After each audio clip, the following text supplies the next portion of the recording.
Is it from the Sunnah when we give a khutbah to recite the ayat, whether it is in the khutbah al-haja or in the core of the khutbah, to recite them with melody? It is from the bid'ah to recite the ayat of khutbah al-haja or the ayat in the talk, which is the main talk when you have quoting ayat, to recite them in melody. If the person doesn't know, he should know and should be taught. And if he knows, maybe he wants to drag the people to his nice voice.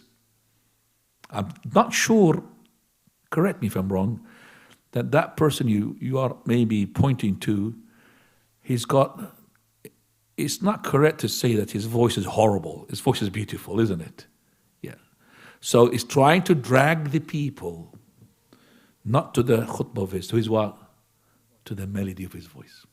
And that's the problem, ikhwan. And unfortunately, some of those who are going on to the so-called dua, they are not really teaching the people the right information, and they're not really as well making the people to focus upon what is needed for them, focus upon the melody. Because when he says in the melody, the people are waiting, they don't really even listen to his talk. They're just waiting for that verse to be quoted. Because of that music that he gives it is really nice.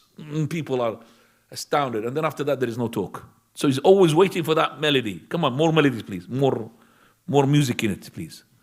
That's not, ya akhwani, from the correct. Quran is to be recited as a Quran. The recitation. When you quote it, the Prophet does not make it with a melody. Not tajweed. And that becomes a bid'ah. And you tell me, give me one of the shuyukh that you know as a Salafi sheikh, proper. Have you ever seen them, that Sheikh Ibn Uthaymeen, Sheikh Al-Albani, Sheikh Ibn Baz, he would, when he's quoting an ayah, he would give you a melody? No way. It's only these days with this tube and YouTube and Allah Musta'an. The youth they're trying to get famous and get more clicks onto them because of that. I would say to them, fear Allah, ikhwani. Allah knows what's in your heart.